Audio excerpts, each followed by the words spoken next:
నేను చాలా సార్లు సీఎం రిలీఫ్ కూడా అనౌన్స్ చేసేవాళ్ళం. ఫస్ట్ టైం ఈ రోజుటికి 400 కోట్ల రూపాయలు సీఎం రిలీఫ్ కి డబ్బులు వచ్చింది. దాతల్ని మనస్ఫూర్తిగా అభినందిస్తున్నా, వాళ్లకు పాదాభివందనం చేస్తున్నా. ఎందుకు ఈ మాట చెప్తున్నానంటే ఒక స్ఫూర్తి. వాళ్ళు ఇచ్చిన డబ్బులు కాదు, వాళ్ళు చూపించిన చొరవ, వాళ్ళు ఏ విధంగా ఈ యొక్క సమస్య పైన మానవతా దృక్పథంతో స్పందించారంటే వీల్ చైర్లో వచ్చి డబ్బులు ఇచ్చారు, ఇంట్లో వాళ్ళ సహాయంతో వచ్చి డబ్బులు ఇచ్చారు. అమెరికాలో పనిచేసే వాళ్ళు ఇంటి వాళ్ళకి చెప్పి మీరు డైరెక్ట్ గా నేరుగా తీసుకుపోయి డబ్బులు ఇమ్మని చెప్పి వచ్చారు. ఇంట్లో కొంతమంది నడవలేకపోతే నువ్వే వెళ్లి నా పేరు చెప్పి ఇమ్మని చెప్పి చెక్కులు పంపించారు. ఇది ఒక వినూత్నమైన అనుభవం.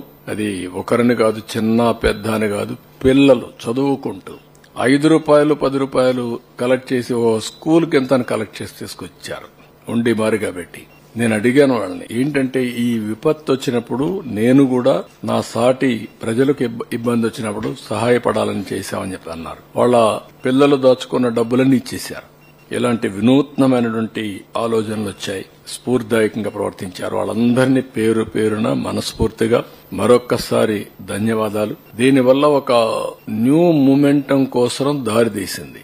ఎలాంటి విపత్తు అయినా సరే మనం గాని సంఘటితంగా ఎదుర్కొంటే ఏదైనా చేయగలుగుతాం అనే ఒక నమ్మకాన్ని ఇచ్చారు. జరిగింది 7,600 కోట్ల రూపాయలు నష్టం.